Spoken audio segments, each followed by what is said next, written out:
उस न्यूज़पेपर में पूरे शहर में हो रही रैली के बारे में डिटेल लिखी हुई थी। उस न्यूज़पेपर में पूरे शहर में हो रही रैली के बारे में डिटेल लिखी हुई थी और उसमें यह भी लिखा हुआ था कि मिस्टर रायचंद को विधायक की पोजीशन से तुरंत नीचे उतर जाना चाहिए। सिमरन एक बहुत ही कैलकुलेट करने वाली इंसान है, मगर मेरा गेस सही है तो वो वेट कर रही है कि आप उस पर पलटवार करें और वो अपनी दूसरी खतरनाक चाल आपके खिलाफ चलकर आपको धराशायी कर दे। ऐसा कहते हुए हेमंत अपने पिता की तरफ देखने लगा। वो दोनों इस समय हेमंत के घर के ऑफिस में थे और वो दोनों इस समय डिस्कस कर रहे थे कि हेमंत की मां के केस में आगे कैसे कार्यवाही करनी है और उन्हें आगे उस केस में क्या करना चाहिए। मिस्टर रायचंद ने अपने बेटे की बातों पर कोई रिस्पॉन्स नहीं किया। वहां पर बैठकर खाली आंखों से अपने बेटे हेमंत की वेडिंग की फ्रेम की गई फोटो देख रहे थे, जो कि उनके बेटे के ठीक पीछे वाली दीवार पर टंगी हुई थी। मैं तुम्हारी माँ से एक बार मिलना चाहता हूँ, लेकिन मुझे डर है कि सिमरन ने हम पर एक और जानलेवा हमला करने के लिए पहले से प्लान करके रखा होगा और हो सकता है उसका अगला निशाना मैं हो जाऊं और हो सकता है अगर मैं बाहर भी चला जाऊं तब भी वो मेरा पीछा ना छोड़े। हेमंत के पिता ने कहा। इस समय उनकी टोन बहुत ज्यादा गंभीर थी। उन्हें सिमरन की मां की मौत के बारे में पता था और यही रीजन था कि वो चाहते थे कि सिमरन अपनी लॉन्च पार्टी के बाद उनके साथ एक डील करे। लेकिन ऐसा लग रहा था जैसे सिमरन ने पहले से ही प्लान करके उन लोगों को बहुत पहले ही अटैक कर दिया और उसने मिस्टर राजन को अपनी चाल चलने का मौका नहीं दिया। मैं आपकी बात से पूरी तरह सहमत हूँ, हेमंत ने अपना सिर हिलाते हुए कहा। सिमरन एक बहुत चालबाज औरत थी और ये बात ऐसी थी जो कोई और उसके आसपास था उसे अच्छी तरह पता थी। हेमंत इस बात को लेकर पूरी तरह यकीन से कह सकता था कि सिमरन ने अपने हर मूव को कैलकुलेट किया था और उसके सामने ये सारे इवेंट्स इसलिए खड़े किए थे ताकि वो इन्हें देखे और इनसे कुछ सीखे। वो चाहती थी कि हेमंत को बिल्कुल हेल्पलेस और यूजलेस फील हो।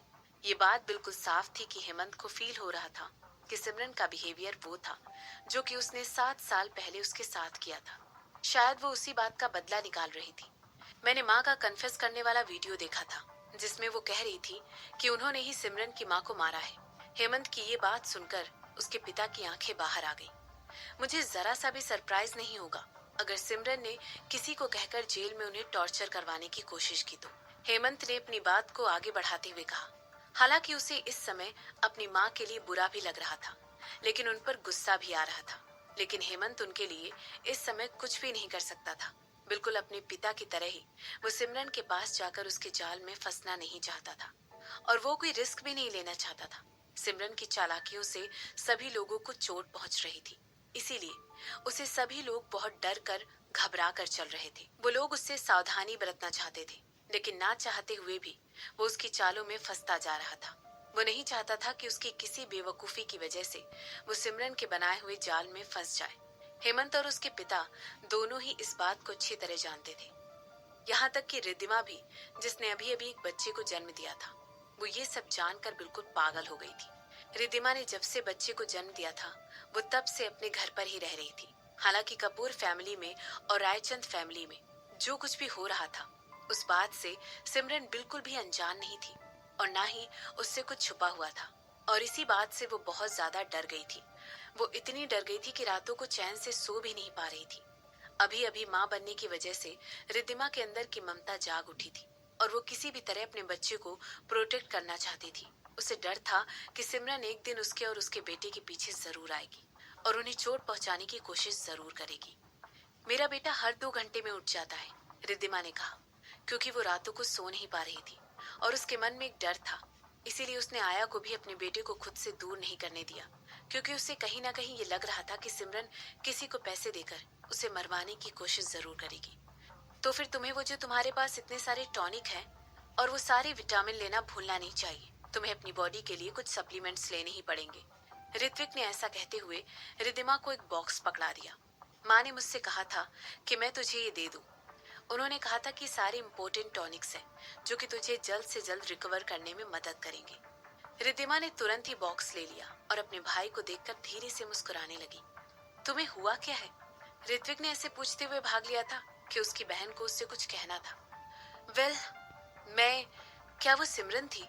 ऋत्विक ने हाँ में सिर हिला दिया और यही वो वजह थी जिस वजह से वो यहाँ पर अपनी बहन से मिलने आया था। जैसे ही उसने देखा कि उसकी बहन ने भी सिर हिलाकर इस सच को मान लिया है। और वो आगे कहने लगा, मैं उनकी देखभाल कर लूंगा, तुम अपनी सेहत पर ध्यान दो। तुम ऐसा कैसे करोगे? रिद्धिमा ने पूछा। यहाँ तक कि हेमंत ने भी उससे थोड़ा सतर्क रहने के लिए कहा था और उससे कहा था कि वो सिमरन के साथ किसी भी तरह के ड्रामे को अवॉइड करे, क्योंकि वो इस समय बहुत ही खतरनाक दुश्मन बन चुकी है। आखिर रिद्धिमा और ऋत्विक सिमरन जैसी दुश्मन से कैसे डील करने वाले थे? मेरे पास अपने ही तरीके हैं, ऋत्विक ने बड़े कॉन्फिडेंस से जवाब देते हुए कहा। वो आजकल बहुत ज्यादा मेहनत करके कंपनी को और बोर्ड मेंबर्स को खुश करने की कोशिश कर रहा था। धीरे धीरे उसकी कंपनी में इन्वेस्ट करने वाले इन्वेस्टर्स का कॉन्फिडेंस वो जीतता जा रहा था। वो खुद को कंपनी टेक ओवर करने के लिए प्रिपेयर कर रहा था। इसके अलावा वो अपने पिता को भी इम्प्रेस करना चाहता था। पापा का क्या हुआ? क्या सिमरन की सच्चाई जानने के बाद तुम्हारी तरफ उनका एटीट्यूड बदल गया? रिद्धिमा ने पूछा। उसकी सबसे बड़ी चिंता ये थी कि मिस्टर कपूर अपना दिमाग चेंज करके कपूर इंडस्ट्रीज सिमरन की कॉरपोरेशन की एक सब्सिडरी बना देंगे। उसे यकीन था कि उसके पिता बहुत ही सेल्फिश हैं और वो सिमरन के कनेक्शन से फायदा उठाने के लिए ऐसा करने से कतराएंगे नहीं। वो अभी भी माँ से बड़े रूखे तरीके से बात करते हैं, मगर ये बात मुझे बिल्कुल नॉर्मल लगती है। जब पिछले हफ्ते वो सिमरन से मिलने गए थे तो सिमरन ने उनसे मिलने के लिए मना कर दिया था और वहां पर मैं भी था, लेकिन तब से पापा के उससे कोई कांटेक्ट नहीं है। मुझे यकीन है पापा इस बारे में सोच रहे हैं, लेकिन मैंने खुद को ऑलरेडी प्रिपेयर कर लिया है। मैंने बहुत सारे इन्वेस्टर से बात कर ली है और उनका अप्रूवल भी ले लिया है। ऐसा कोई तरीका नहीं है जिसकी वजह से पापा मुझसे वो कंपनी ले सकते हैं, ऋत्विक ने कहा। इस समय उसके पास उसका सीक्रेट वेपन उसका दोस्त अरुण भी था। उसे पूरा यकीन था कि सिमरन जल्द से जल्द अरुण की खूबसूरती देखकर उसके जाल में फंस जाएगी। रिद्धिमा के उदास चेहरे पर एक छोटी सी स्माइल आ गई और जैसे ही उसे पता चला कि ऋत्विक उसे इस बात का एश्योरेंस दे रहा है कि वो सिमरन को हैंडल कर लेगा, वो मन ही मन खुश हो गई। आखिरकार उसका भाई उनके चालाक पिता के हाथों सफर नहीं करेगा और उसके पिता अपने फायदे के बारे में सोचते हुए आगे जाकर उनकी लाइफ और खराब नहीं कर पाएंगे। इसी दौरान सिमरन का चेहरा थोड़ा सा डार्क दिखाई दे रहा था और वो कंटिन्यूअसली उस वीडियो की तरफ घूर कर देख रही थी जो कि उसके टैबलेट पर चल रही थी। आज ऑलरेडी अगस्त का 10वां दिन हो चुका था। उसके पास 10 दिन और बचे थे और फिर उसकी वेडिंग को 1 मंथ होने वाला था। वो बहुत ज्यादा नर्वस थी और उसे बहुत ज्यादा स्ट्रेस हो रहा था। सिमरन ने डिसाइड किया था कि वो शशांक के लिए एक पोल डांस करेगी, मगर फिर उसे ये बात रियलाइज हुई कि उसके पास प्रैक्टिस करने का तो टाइम ही नहीं है और वो खुद को शशांक के सामने शर्मिंदा करना नहीं चाहती थी। इसीलिए उसने सोचा कि वो पोल डांस की जगह स्ट्रिप टीज करेगी। सिमरन को इस बात का यकीन था कि उसके अंदर डांस करने की एबिलिटी बहुत ज्यादा है, मगर उसे इस बात को लेकर यकीन नहीं था कि शशांक उसे ऐसा करते हुए देखकर कैसा लेगा। क्या होगा अगर उसकी डांस शुरू करते ही उसने उसका मजाक उड़ा दिया तो? वैसे भी जिस टाइप के कपड़े उसने सोचा था कि वो लेगी, उसे यकीन था कि शशांक उन्हें देखकर तुरंत ज्यादा ही इंट्रीज आज तक हो जाएगा और उसकी परफॉर्मेंस को कुछ ज्यादा ही आगे ले जाएगा और हो सकता है कि उसके डांस मूव शुरू करने के पहले ही वो कपड़े टुकड़े टुकड़े होकर पूरे कमरे में फैल जाए। सिमरन को इस समय जरूरत थी एक प्लान की, जिससे वो शशांक के डिजायर को कंट्रोल कर सके और उसे अपनी जगह पर बिठाकर रख सके। आहा, जैसे ही सिमरन के दिमाग में अपनी प्रॉब्लम का एक बहुत ही बढ़िया सोल्यूशन आया, उसकी आंखें खुशी से चमकने लगी। हथकड़ी। सिमरन को जरूरत थी एक हथकड़ी की जो वो शशांक को पहनाने वाली थी। हे, तुम क्या देख रही हो? शशांक के शब्द पूरी स्टडी में गूंजने लगे। दरअसल वो स्टडी शशांक ने सिमरन के लिए बनवाई थी ताकि वो घर पर ही रहकर अपने ऑफिस का काम निपटा लिया करे। अगली बार जब यहाँ पर आना तो नॉक करके आना। ऐसा कहते हुए सिमरन ने तुरंत अपना टैबलेट स्विच ऑफ कर दिया। आखिरकार कैसे अचानक उस टाइम पर आ जाता था जब भी सिमरन कुछ करने की सोच रही होती थी, अपने प्लान्स के बारे में रिसर्च कर रही होती थी। मैं ऑलरेडी 1 मिनट से ज्यादा से नॉक कर रहा था। तुमने जब मुझे कोई जवाब नहीं दिया तो मैंने सोचा कि तुम्हारी परमिशन के बगैर ही इस रूम में आ जाऊं। वैसे भी तुम क्या कर रही थी? रात के 10 बज चुके हैं, शशांक ने सिमरन से कहा। मिस्टर शशांक वर्मा, आप बहुत ही मजाकिया इंसान हैं। मैं एक सीईओ हूँ। मुझे रात के 12 बजे तक जाग कर अपना काम खत्म करना पड़ता है। मैं इतनी ज्यादा हार्ड वर्किंग हूँ और किसी ऐरे गहरे कंपनी के मालिक की तरह नहीं हूँ जो कि फालतू इस रूम में घूमता रहता है, सिमरन ने कहा। उसके मन में कहीं ना कहीं डर था कि शशांक उसे वो वीडियो देखते हुए ना देखे।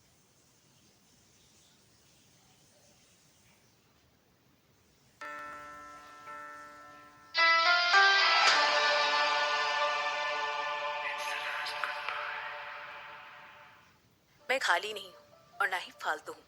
मैंने अपनी बिजी स्केड्यूल में से तुम्हारे साथ रहने के लिए टाइम निकाला है। ऐसा कहते हुए शशांक सिमरन के और करीब बढ़ने लगा और कहने लगा, तुम एक लकी औरत हो। सिमरन ने उसकी बात पर राजी होते हुए कहा। शशांक बिल्कुल सही था, हमेशा उसके साथ रहने के लिए टाइम निकाल लेता था।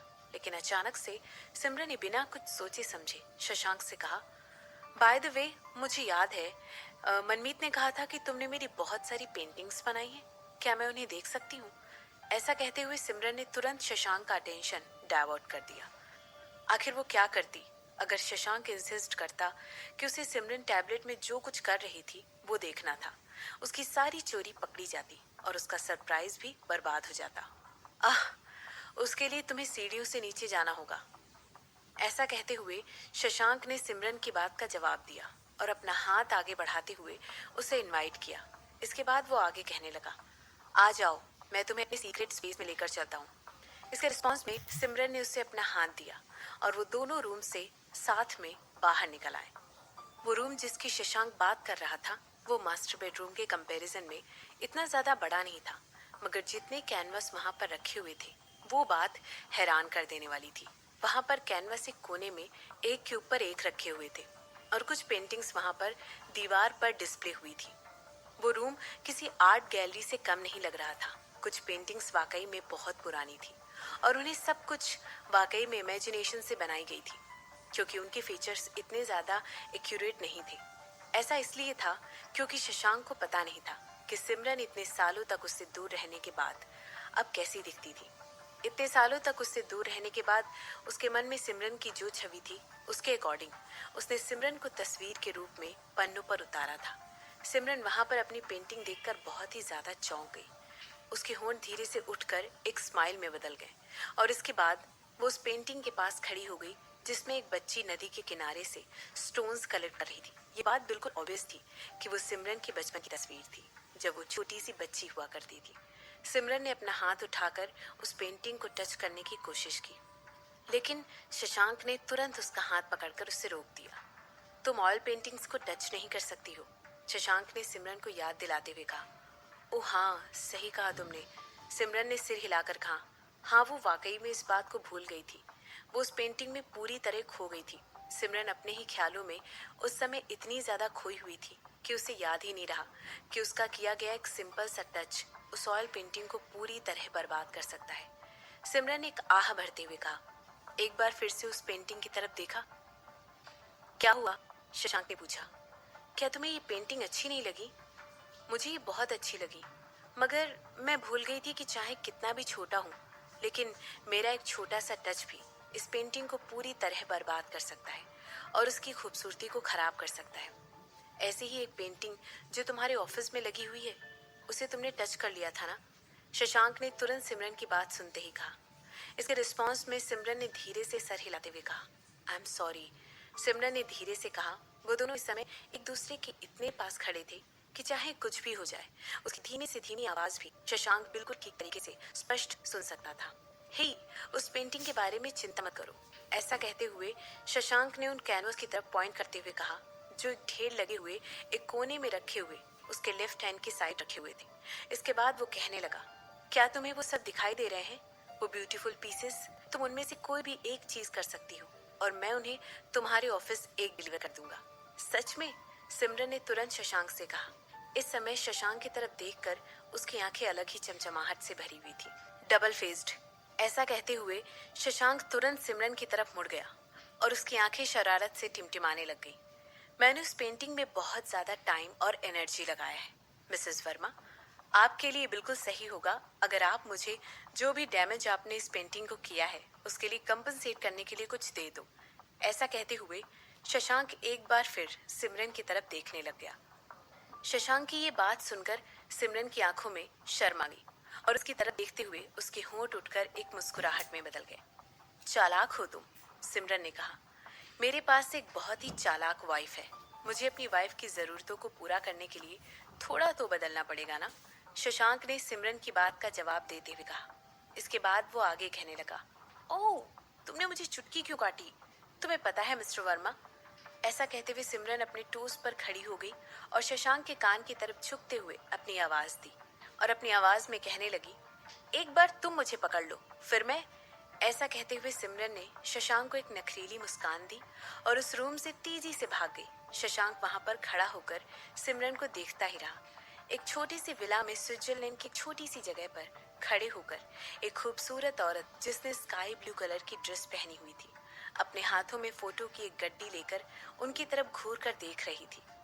इस समय उसकी आंखों में शोपन था और वो धीरे से फोटोज पर हाथ फेर कर देख रही थी। इसके बाद वो कहने लगी, मेरा बेटा।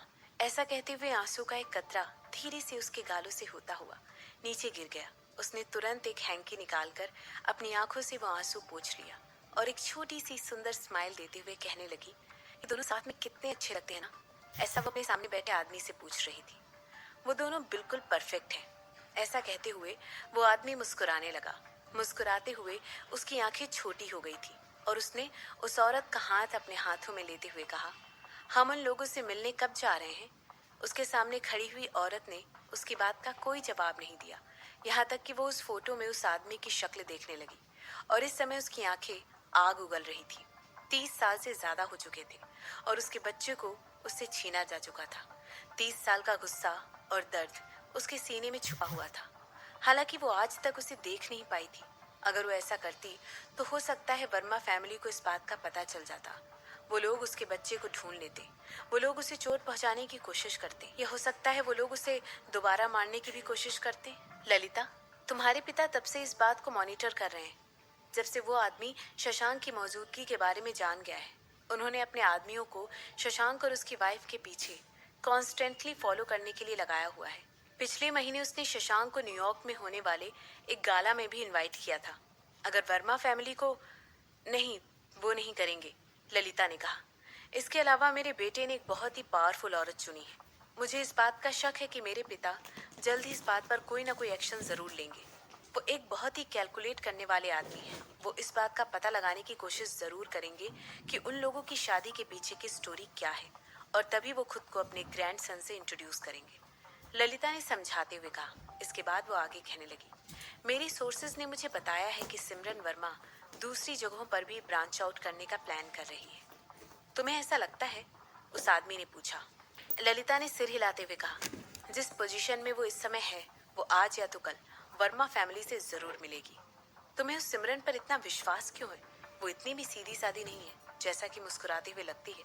और तुम्हें उसके मुस्कुराते हुए चेहरे पर इतना विश्वास क्यों है, जबकि हम दोनों ही उसकी सच्चाई अच्छी तरह जानते हैं। उस आदमी ने कहा, मुझे उस पर विश्वास नहीं है। ललिता ने धीरे से उन फोटोज को नीचे रखते हुए और उस आदमी को एक छोटी सी स्माइल देते हुए कहा।